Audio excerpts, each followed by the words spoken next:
Souvenez-vous des prisonniers comme si vous l'étiez, ces passages publics à transparaître ces gestes philanthropiques de l'ONGDH, Alliance pour l'universalité des droits fondamentaux, sous l'égide de son coordonnateur provincial, ville de Kinshasa. L'AIDF s'est rendu ce mardi 5 juillet à la prison centrale de Makala avec un lot de vivres et non-vivres pour subvenir, tant soit peu, aux besoins élémentaires des femmes accompagnées et femmes mineures prisonnières de cet établissement pénitentiaire. Le geste auquel vous venez d'assister aujourd'hui, c'est en vue de pouvoir alléger tant soit peu leur souffrance dans cette prison centrale de Makala. Comme vous avez vous-même vécu, elles souffrent beaucoup et n'ont pas des conditions exigées.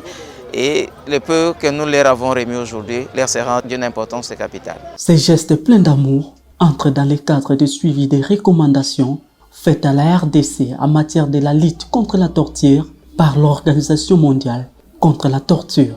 C'est dans le cadre de suivi des recommandations du Comité international contre la torture qui recommande à ce que les détenus puissent bénéficier des conditions de détention humaines, qu'avec le soutien de l'Organisation mondiale contre la torture, que l'Alliance pour l'universalité des droits fondamentaux, AUDF, ONGD, notre structure, que nous avons poursuivi la remise de quelques matériels. Après la remise de ces vivres et non-vivres, la délégation de cette structure qui lutte contre la torture, accompagnée de quelques membres de l'OMCT, ont échangé avec quelques prisonnières. C'est avant de se rendre au bureau du directeur de la prison centrale de Makala. Les deux parties ont réfléchi sur comment résoudre la question de la précarité, des conditions carcérales de cette prison, mais aussi de son désengorgement. Nous avons échangé avec le directeur de la prison qui a fait le même constat que les conditions ne sont pas bonnes,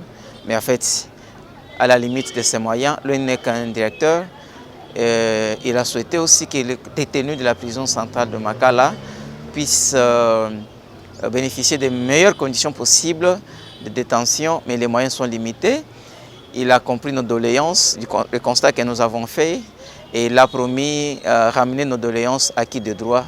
Et dans les jours à venir, on verra dans quel contexte, par quelles conditions cette prison pourra être réhabilitée pour pouvoir avoir de l'espace qui convient au grand nombre pléthorique, vous l'avez constaté, de cette prison. Ce lot de vivres et non-vivres a été composé notamment de sacs de riz, de semoule, de sucre, de bidons d'huile, de bandes hygiéniques, de savons, de papiers hygiéniques. Il a connu l'appui financier de l'Organisation mondiale contre la torture.